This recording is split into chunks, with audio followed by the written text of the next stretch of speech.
Hello and welcome to the Blessings in the Streets podcast. I am your host, Joseph B. Roberts, and in studio with me today, this brother I have known for feels like a lifetime. When I say that, literally, we have been friends for over 45 years, if that tells you anything. Grew up right around the corner from one another. This brother is a father, a husband. He's a successful attorney, and most importantly, he's a man of God and one of the best brothers you could ever want to meet. A true and dear friend. I haven't had a chance with our schedules and our locations of where we're at. We haven't had a chance to connect in quite some time, but even across the mile, social media's managed to keep us connected and updated with our respective lives and what's going on. And it is just a privilege and an honor to have this brother on the show. He is my brother from another mother, literally. We have been through it all. Some good times, some great memories. Too many to share in this one episode, but nevertheless, he's taken some time out of his busy schedule to be with us to share a little bit about his journey and what he's dealt with in overcoming challenges and adversities and things of that nature to try to impart some inspiration and encouragement to us today. So, without any further delay, ladies and gentlemen, let me introduce to you Mr. Glenn Harris, my brother Glenn. Thank you so much, man, for being on the show today. It is my absolute pleasure to be here with you, my brother. It's been too long. And, I look forward to our conversation today. Absolutely, absolutely. So before we jump into the sort of meat and potatoes, if you will, of the conversation, I do want to give you an opportunity to just kind of share with our audience a little introduction of who you are, where you're from, what you do. Just kind of give them a taste of who is Glenn Harris. Yeah, gladly. So, as you mentioned, we're both from the Burnett Park area of Chicago, Illinois. Grew up there, born and raised, went to Lindblom High School, and it was a great community to grow up in. Certainly, it had its challenges. But when I think about the start that I had, that you had, that community was a blue collar community, but it was surrounded by people that looked like us.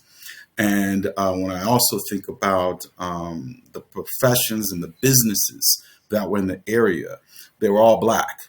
And while I didn't understand it at the time, I certainly appreciate it today.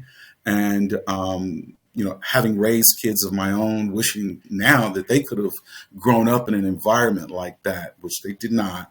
But I'm really thankful for the relationships that I had the opportunity to build with the elders in that community, learned a lot. And I'm just really appreciative of my parents that they gave me that foundation and that start that I could build upon that and then impart certain things to my kids as well. I currently live in Milwaukee, Wisconsin. Don't ask me how I got to Milwaukee, Wisconsin, but I always tell people that ask that question that I get the same lake, but it doesn't cost as much to live here. So, but life is good. Again, I'm real thankful of the start that I had, and thankful for my parents for the opportunities that they gave me initially. Absolutely, and that's a wonderful thing. And of course, I remember your parents dearly. Growing up right around the corner from each other, they were like an extended, like I said, the extended version of parents. So They all were. definitely, Yeah, that's right. absolutely, and I love the fact that you pointed out about just the dynamics of our neighborhood. I think you described it best when you said blue collar neighborhood, but it was a predominantly, of course, predominantly Black neighborhood, but more importantly, the entrepreneur side of it. Like, and I was just Yeah. literally having this conversation like days ago with my daughter. We even trying to pull up pictures to show her of what that Mm. was like. If you remember, and I know you do, you remember what 89th and Loomis looked like. That's right. And all of those, it was like you would pay premium prices today to move into Yeah. any neighborhood that had that stretch on one block where you had the grocery store, the library, the daycare, the pizza shop, Hardware. the That's the right. barber shop, the currency exchange. You even had a nightclub That's right. and the big train that was right there. That's That right. was considered at that time the fancy train. It wasn't even Yeah. the city train. I mean, That's all of right. that was in a block radius. And like you said, at Yeah. that time we weren't making the connection of the significance of that,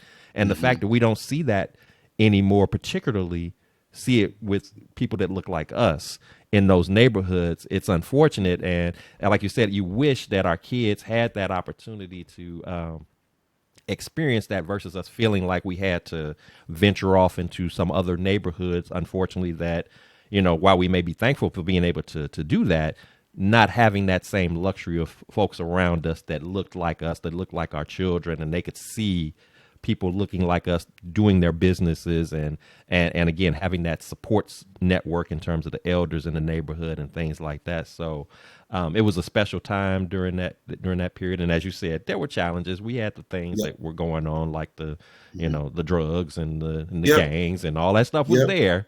Mhm. But nevertheless, it was Although just what I'll tell you though, even with that, if you weren't the guy that was involved in that kind of stuff, they didn't really bother you. And so mhm, that was a thing. Whereas now the kids, it doesn't matter whether you're involved in that type of activity or not. It's dangerous for a lot of the kids, but it really wasn't like that when we mhm. grew up there. and, Yeah. and and that's so true. And you might have even, if any of those guys that were involved in that, whether it was the gang life or the drug life, if they knew who you were and they knew what potential you had, like they knew you were a smart kid or whatever, That's even if you right. were thinking about trying to do that, they'd probably, Right. man, go on somewhere. You're It's not not getting for ready to do you. this. Not for you. This is That's not for you. right. You need to stay on in school because I know you smart. I know your mom. I know Mhm. you. It would be like they were encouraging you in the opposite direction. That's right. And I even bring up sometimes people, think about people, and I know you'll know who this is. You bring about people like landlord, being that person who would talk to you about stuff like that. That's right. Yeah, like he would say, it's easy to be a bum. Stay in That's school. right. That's Stay out right. of this foolishness or whatever. Just Yep. you would have the people of the streets who would talk to us like that in a genuine, sincere way, even if they were going through their own challenges, because they wanted Mhm. to see many of us again be successful and be and achieve greatness in whatever it was that we were to do. So you spoke perfectly about our neighborhood in terms of what that dynamic looked like at that time. So I want to kind of build up on that a little bit more. Okay. And because you of course you kind of touched into it, but I do want to, when we talk about our journeys of life and how that works out, I think it's important that in order to really fully capture what that journey is like, you have to start from the beginnings.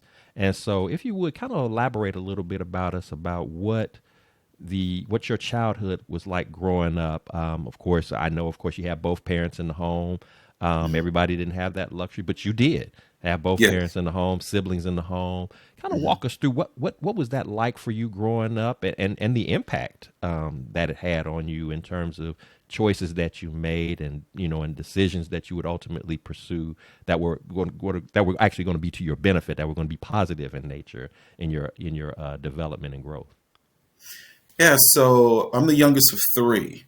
And that has its own challenges as well because you're not necessarily viewed as an individual, but someone's little brother. And so, and now I'm thinking about this, I remember being at the local grade school, Fort Dearborn, which was right up the street.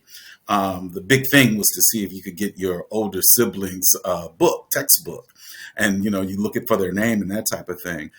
The other thing I was thinking about too, my brother just celebrated, and I'm proud to say that I'm not his age now. He just celebrated his 60th birthday, and I was teasing him, and I was talking about what it was like to grow up in his shadow. That I didn't have a name. I was his little brother for many years, and it wasn't until he went off. My sister got married, and he went off to the military that I was able to finally try to come into my own. And he left probably my when I was in seventh grade.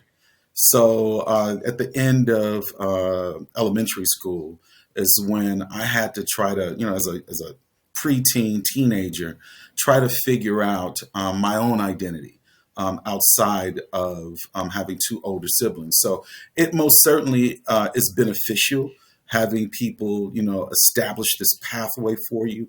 But at some point, you do have to stand on your own and establish your own relationships with your peers. And so, that's not always easy for a young person to figure out where you really fit in at. But again, I think because of the neighborhood that we grew up in, the support system. The Brainerd Park was, again, right up the street within walking distance. And so having those activities, having things to do, having great friends, having great neighbors, all of that helped make me the person that I am. Absolutely, absolutely. And please refresh my memory on this. I remember, of course, of your parents. Your dad passed first, and Correct. you weren't grown yet when that happened, if I remember correctly. So actually, he passed my first week of college. I was Okay, 18. that's what I thought So it was yeah, in right around that September. time. Yep, September of 1987. Yep. Okay, okay, Mhm. okay. And when that happened, I mean, again, I know you were just getting ready to branch off into college, and your dad passed, and I know you had a good relationship with your dad, and Mhm. you know, and I remember Mr. Harris very well. I could visually Mhm. see him right now, just as I'm talking about him, as well as your Yeah. mom. You know, but Mhm.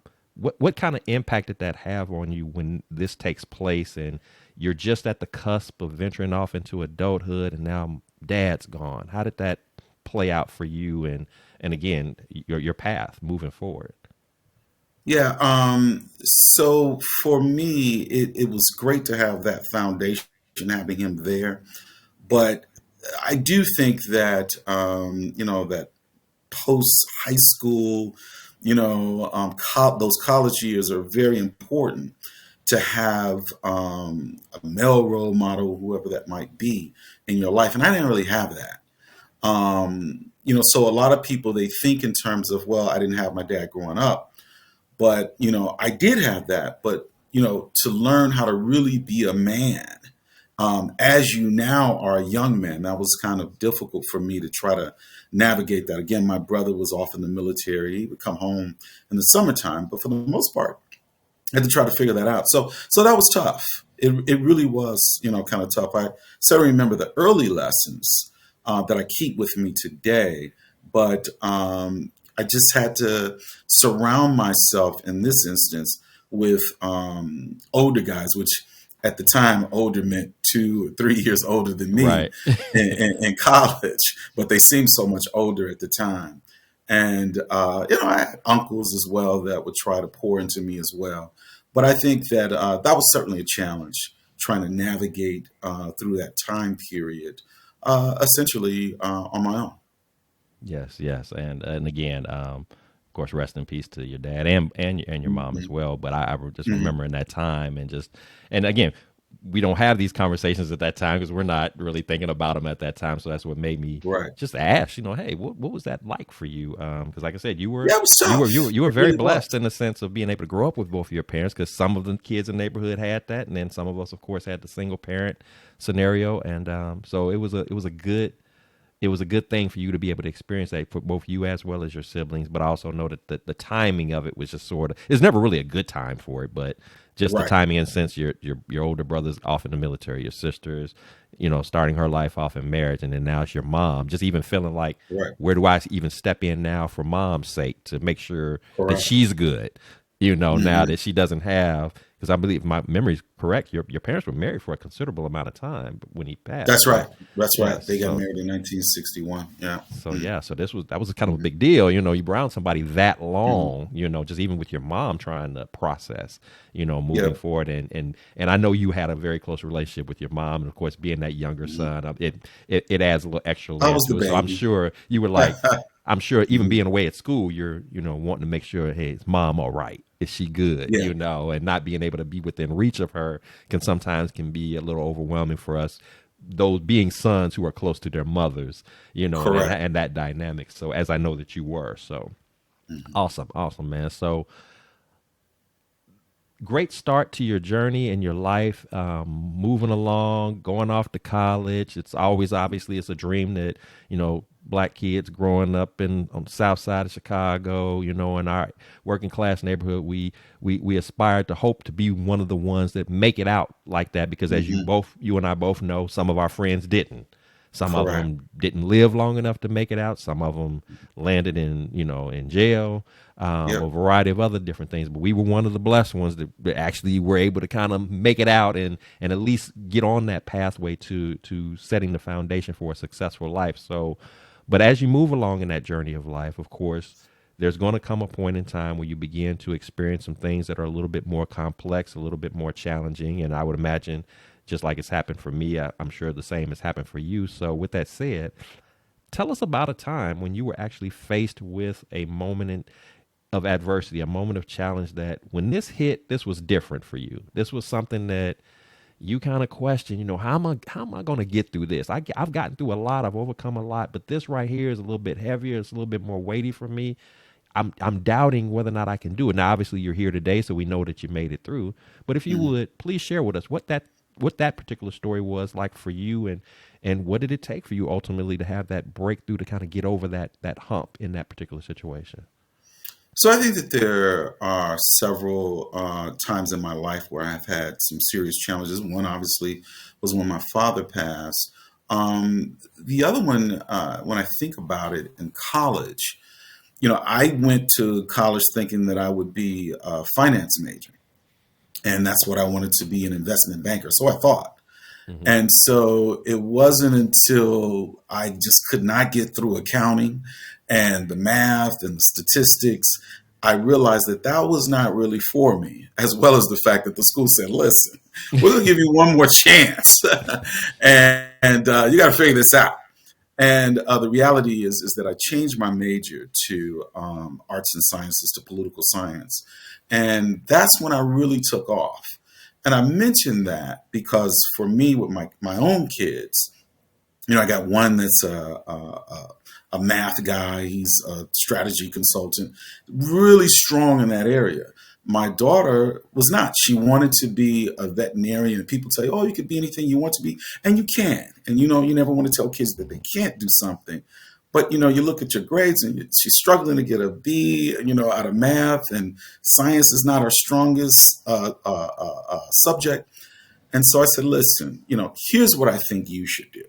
And, nothing against my parents, but I do think that we have a role to try to, direct them in a particular area that we see that there may be their strong point or their weak point, and say, okay, listen, you got your mindset on being an investment banker like I did. Here's what you're going to have to do. You're going to have to work really, really hard in math and statistics and courses like that, marketing. And I didn't have that. My parents didn't know to tell me those things. They weren't educated. Again, they were just blue collar people. But ultimately, I had to kind of figure out for myself where my strong point was. And so it was a challenge for me. But once I got it, especially, I'm at this white institution at first in Oshkosh, Wisconsin, then at Marquette. And of course, you're going to have some doubts like, man, maybe I can't really do it because I'm not doing well.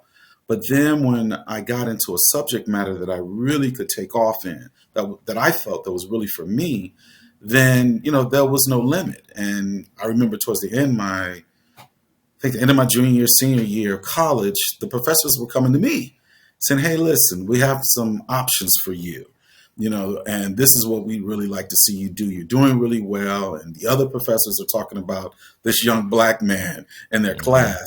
And apparently it's you. So we want to see if you're interested in doing some other things. And so it's really important that you kind of find out your niche. It's for some of us, we never figure it out. But for me, I figured out, I feel kind of late. I wish that I could have figured it out a little bit earlier. But ultimately, I definitely think that was a major challenge for me.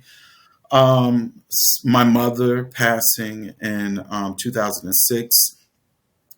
To your point, you never prepared for that one. Although I was an adult, I remember I was working, I was out of town, and she called me when I was at the airport and just said, hey, what's going on? Oh, mom, you know what? I'm busy. I'm at the airport. I'll talk to you tomorrow when I get back in town. And there was no tomorrow. That day never came. Mm. And so you have to figure out, okay, well, man, if I could have just had some more time to talk to her, if I had have known. But, none of us do. And so I focus personally on all the great times and the advice that she gave me up to that point, and that helped me get through it. It was a difficult period, of course. Everybody deals with death differently. I'm more of an introvert, and I probably shouldn't be that way. I probably do need to let it out more, but I do keep a lot of that kind of stuff in. And it's times, I keep a picture of her and my father on their wedding day on my mantle. And some days I look at it and I smile. Some days I divert my attention because I don't want to feel how I may feel by looking at Mhm. that picture. And so it's just my way of dealing with things. But yeah, so that's a tough period. And I think the last one, Joseph, I keep wanting to call you something I else. know. You It's told me not cool. to. It's cool. I know. I So I'm not know. going to do that. So I'm going to refer to you by your government name. And by the way, as a beginning, everybody had nicknames in the neighborhood. I feel like I was the only guy that didn't have a nickname. And that is You know? true because, like you Yeah. said, your brother, Bud, Yep. your sister, So I Boy. became Little Bud. I never had my own name. So anyway, I just thought about that. Hmm. But I think the last big challenge that I had was when I divorced my first wife. It was real tough. I tell my kids, if you start something, you finish it. You never give up on anything. I don't care how hard it gets.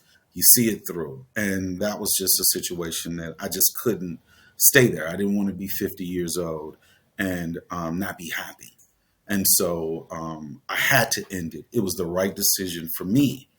And so, but yeah, out of all of those things, I think to be totally honest with you, and this is what I tell my kids too, what helps me get through it is my faith. And the older I got, and the more challenges that I face, I look back on the previous challenges and say, well, I got through this.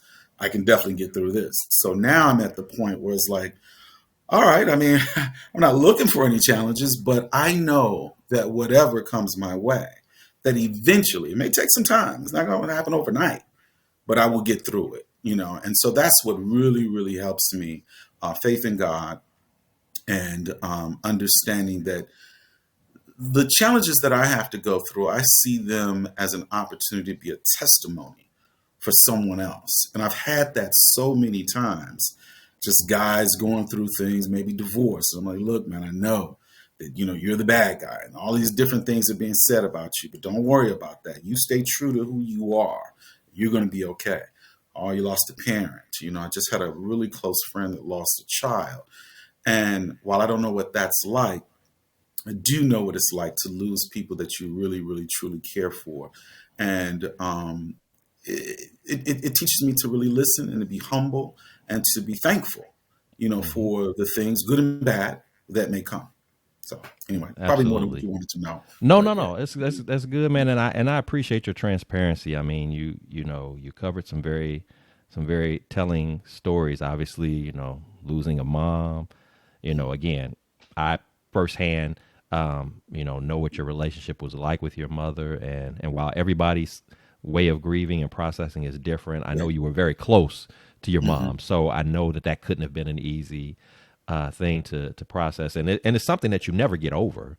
It's You just don't. that you just the way you handle it is it That's right. changes over time, and you're able to do it in a more healthier way. But and I'm like got right around the bend right here. I got a picture of my mom as I'm leaving out to go in the garage every day. And some days I look at it and, I may even blow a kiss at it, Right. and then other days, like you said, it's hard to look at, sometimes because you just don't want to, bring that stuff up again, emotionally what you're feeling. And then when you talked about education, and I don't know if the investment banker thing was something that you were pushing on your own or if others were influencing that. But I know at the time, when we were going, trying to go off to school and the whole conversation about college, you need to go to college so you can get a good Hmm. job and be successful. And there's this pressure that's on you to perform in whatever it is that you venture off into. And so I think one of the lessons that we can glean from that, well, two, one is what you said about, hey, if you're trying something that's just not your thing, you find if you've genuinely worked at it and you discover that this is not where you need to be, it's okay to shift gears and go to something Hmm. else, which is what you did. And then, of course, also as parents, wanting to make sure that we don't pressure our kids into a particular feel where we're basically trying to live our lives through them instead of Correct. allowing them to find their way and figure out what's best. And I love the way your approach was with both your, particularly with your daughter, where you just basically said, I didn't feel like you forced her to go a different direction, but you Yeah, tried to you gave her some options. You know, hey, that's right. let's look at this. I'm not going to tell you what to do, but I do want to lay out what That's your right. options are. And I think Mhm. that's a good way to be the parent, but at a distance to where you're still allowing them to exercise that independence that they need to exercise in making that decision. And then of course, speaking about divorce, I'm on my second marriage as well, so Mhm. know what that feels like. And I tell people all the time, it's not the traditional "I quit you, we don't go together no more." Right. It's a little different when Right. you go through That's right. that, That's and right.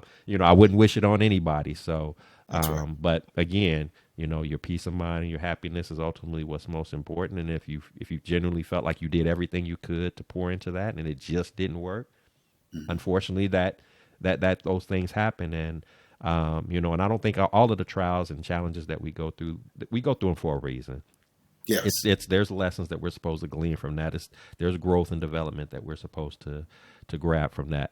The one thing I did want to ask you, I know you made the shift school wise, to go into political science, but how did Mhm. that ultimately parlay into you actually saying, I want to go to law school and be an Yeah. attorney? And actually, what type of law do you practice as well? Yeah. So I'm an environmental law attorney, and I work for the U.S. Department of Transportation. So I build highways across the country from Michigan to Alaska and Guam. And I am the regional counsel.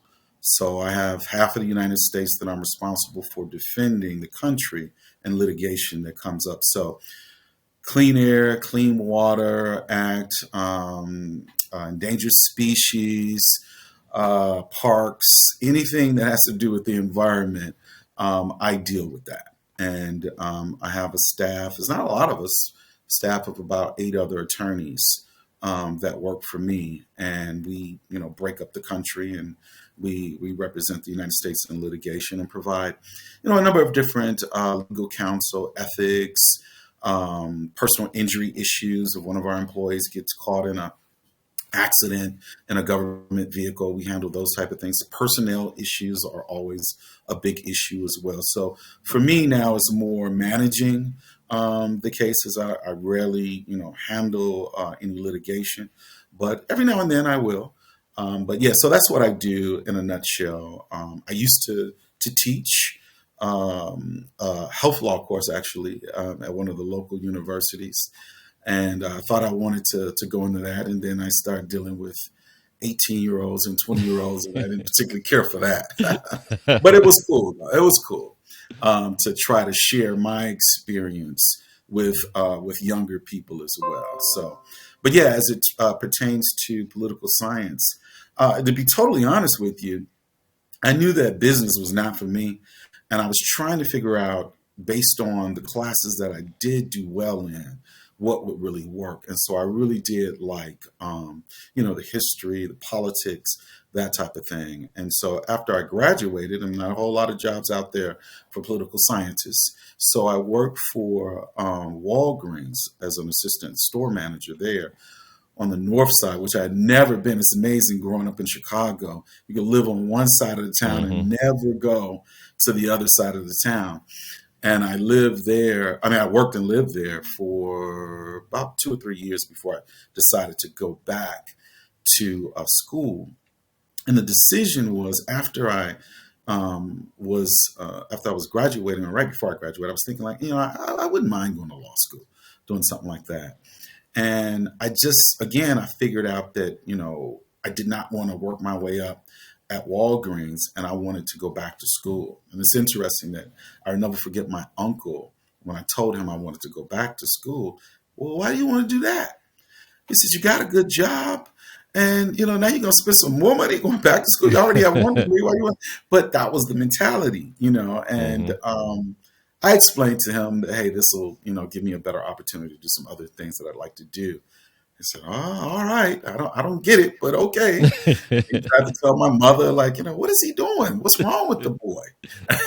Well, I Right. guess he likes that school stuff, Mm-hmm. is what they said. But that was how that came about. Yeah. Okay. Okay. I was just curious how that all played out, and that interesting story. I mean, but a lot of truth to it, like you said. I mean, it was go to school, get the job. Don't go to school, get the job, and then go back to school. That wasn't the way Correct. we were brought up, and we were expected to get that job, work it for 30, 40, 50 years, and then you retire, get Exactly. your gold watch, and you just you sit at home and until you get called home. That's right. So That's right. it was about you breaking that sort of that generational pattern, if you will, and just kind of thinking outside the box and doing things a little bit differently. Again, following your own path, following your own direction, what made sense for you.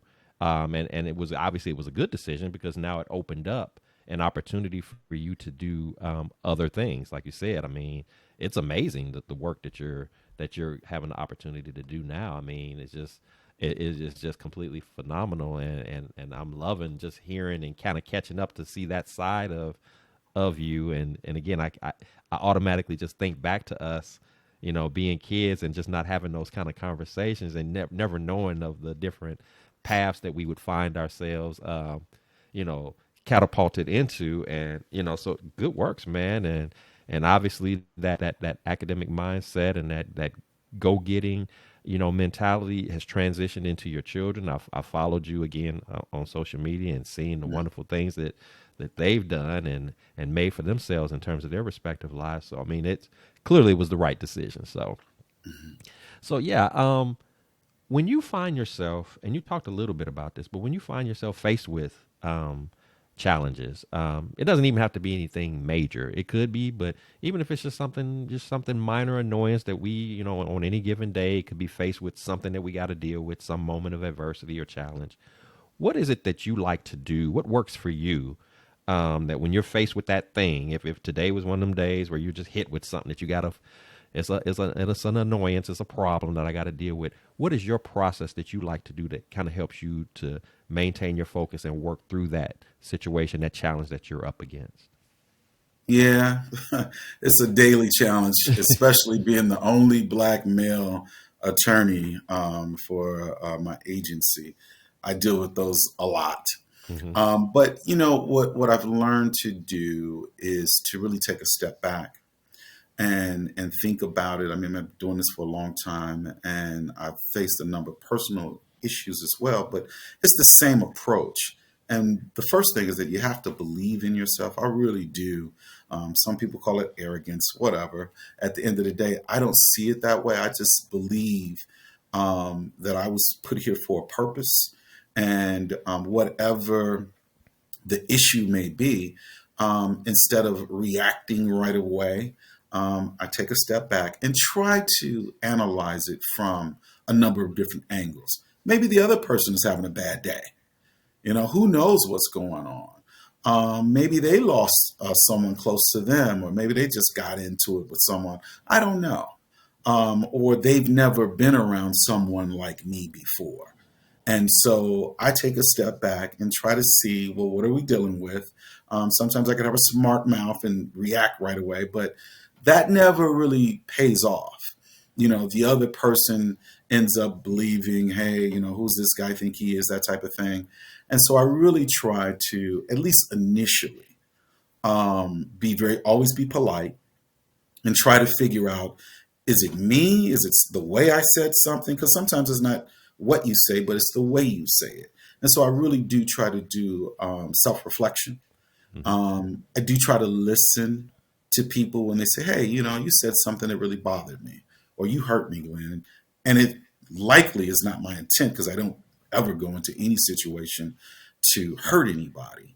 And so, but I can't discount what they feel. That's their perception. And so I try to understand it from their point of view. And I do the same thing at work. If there's an issue, I deal with clients and they want to go in one direction. And instead of me being the lawyer and just say, okay, well, look, this is what you got to do, we try to work through it and say, okay, well, this is what you want to do. Here's some options. that you have if you decide to go this route. At the end of the day, your choice. But let me at least, if there's a possible way to get you to yes, then that's what I'll do. So, again, I really do try to see things from others' point of view instead of just my own. Hmm. Like that. That's a good approach, and I love that you started off with just saying, just believing in you, just Yeah. believing that you'll make the right decisions by way of the process that you go through, believing that in the end, whatever it is that I'm faced with, I will come up with the appropriate approach, the right answer, the right direction to go in that particular challenge, in that particular situation. I don't know if you paid attention to the title of our show. I just thought it was appropriate. I titled this "From Believing to Achieving," and you Ah, clearly I you spoke didn't. to that. Ah, So okay. and that's spot on to who you are, and just what your journey has been about. It's been reflective of that. So I appreciate you sharing that. So Glenn, if you had a chance, man, to as you reflect back over all the experiences, good, some challenging, otherwise, if you had a chance to talk to the younger Glenn, the Glenn who may not have been to that point where he was believing in himself like he does today, that may have not known how to properly handle challenges and adversities like he does today. If you could talk to him or talk to somebody that might be like what you used to be in that zone, what I used to be for that matter, in that zone at that particular point in time, what would be your words of encouragement or words of wisdom that you would share to the younger version of you that you think would have been suitable to know in order to be able to again properly and in a healthy and productive way navigate those challenging ways and paths that come before us in life. So there is another Glenn, a Glenn Jr. So I've tried to tell him certain things, but he's his own guy. But no, one of the things that amongst a number of other things that I wish that I had have thought about or have known when I was younger is really to be open um, to different experiences, to try new things.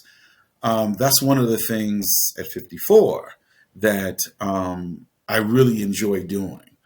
Um, I would say that the younger Glenn was a little closed off to that, just based on maybe fear, quite frankly, not knowing, what's on the other side, that type of thing. And when I'm talking about that, I mean relationships. I mean, applying for different positions, associating with people that aren't necessarily like you, but you can learn from them. And so I do believe that I missed out early on by saying, "Well, I'm only going to hang out with this group of people over here because they're a lot like me. They think the way I think," and that's never a good thing. And so for my kids, what I tried to do for them, and again, like you said, they have to figure it out on their own. But I see it with them that their interest is so vast, and it makes me smile because I think that that's what I wanted to be like when I Hmm. was their age, or even younger when they were in grade school and high school. Some of the crazy things they used to do, I was like, I would never do that. You guys, you're wilding. Right. But like my daughter just ran the Chicago Marathon on Sunday, Wow. and this was her second one. And just for whatever reason, that's something she wanted to do in high school. She ran cross country, and that's just not something that I had even thought about doing. So all we did was run from dogs and from people trying to chase Exactly, us. big boy. Right, right. I thought you might get a kick out of that one. So yeah, Absolutely. I would say that. I would also say listening more. When people are really trying to pour into you and share things with you, you do need to listen. I mean, when you're young, you think you got it kind of sort of figured out, but there are people, and that's the other thing too. What I realize is you learn some from everyone. They don't have to be a doctor or lawyer or whatever. The reality is that everyone has a story to tell that you can use and utilize in your life and say, "Oh wow, okay, I never thought about that. That's a different way of seeing the world." And so that would be those would be the main things that I would share with the younger Glenn Harris. Yeah. Love that. Love that. Good solid advice. Like you said, just being open, just being willing to try new things, getting beyond that fear, getting out of our comfort zones. Yep. That was big. I know that was a big turning point for myself, breaking free from that. And it didn't happen, unfortunately, until, and I say that unfortunately lightly, but it didn't happen until I got to college, till I got away from that safe space to a space that was unknown, and there wasn't a whole bunch of folks or things that were like me. And I remember even I to had this a white day. roommate, and I'm Yeah, sure you can relate. yeah, yeah. And I had, just like it is interesting, just like we have heard certain things about white people, and they have heard things about us. When I got there, I was like, "Oh my God, what is this going to be like?" But you know, people are people, Right. and they're good people. And I don't mean to be cliche-ish, but I really do mean that. There's some real nasty folks out there. But at the end of the day, you know, I would think, and just in my experience, that most people are trying to get up every day, either go to work, take care, raise their kids, and have some peace in their life. And I think if you can relate on that level, everything will be fine. I remember one time I had a real contentious issue with another attorney, and going into it, we knew it was going to be a battle.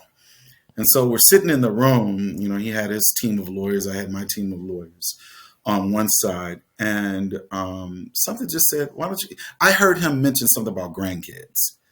And so I said, oh, how old are your grandkids?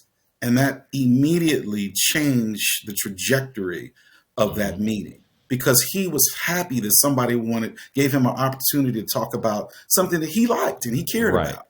And those were those grandkids. And so from that on, he said, "Well, Glenn, you're not who I thought you would be." And and sometimes, again, it just depends on trying to break that initial barrier. Sometimes Hmm. you can, sometimes you can't.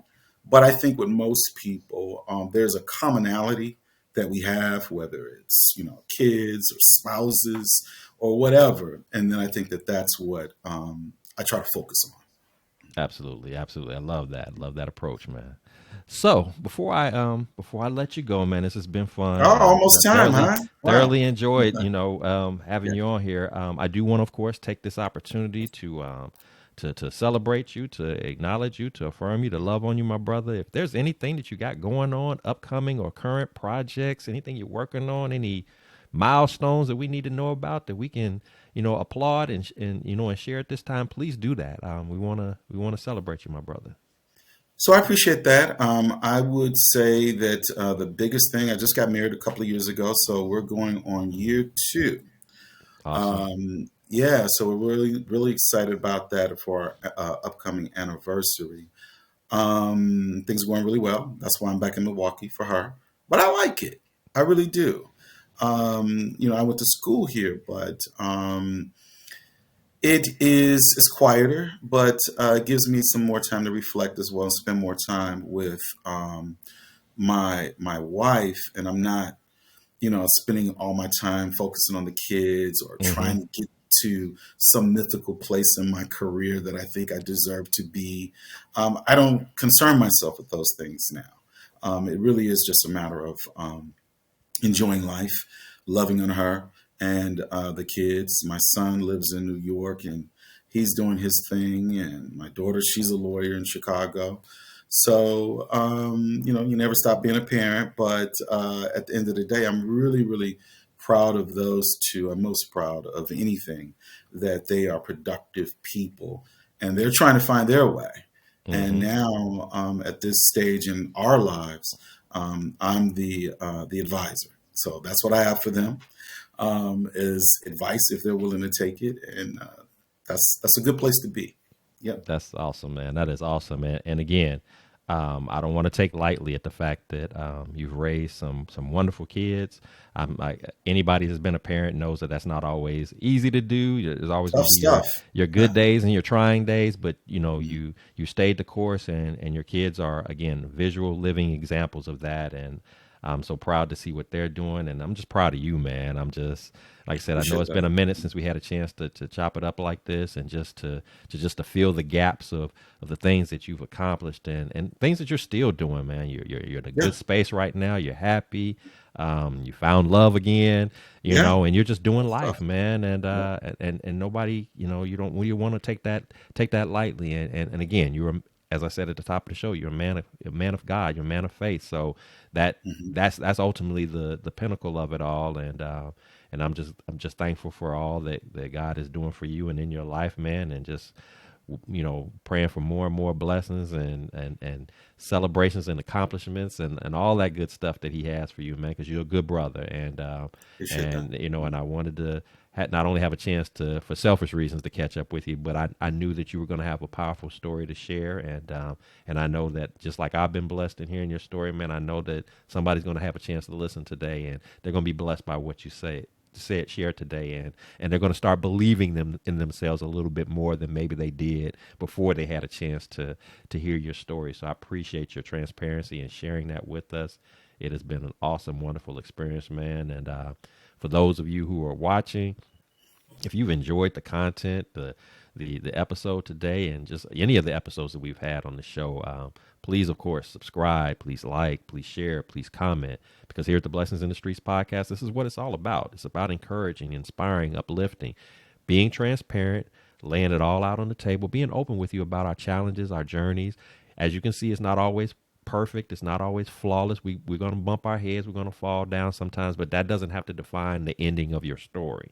You can go through challenging times. There's a reason you're going through what you go through. But what matters most is, do we respond to that? Do we glean from those experiences and apply them moving forward to live out the greatness and the gifts and the talents that God has placed in us to do the works that he would have for us to do. So with that said, remember, here at the Blessings in the Streets podcast, this is the place where your story is your glory, where your relationships are relevant, and where your journey is in your joy. I am your host, Joseph B. Roberts. Thank you so much for tuning in. And until next time, God bless. Take care of yourself. Continue to fight that good fight. Don't give up. Believe in yourself, as the message has been put out today. Keep believing and know that with God, that relationship, leaning into him for that understanding and that guidance and direction, anything is possible for you to achieve. Take care. See you next time.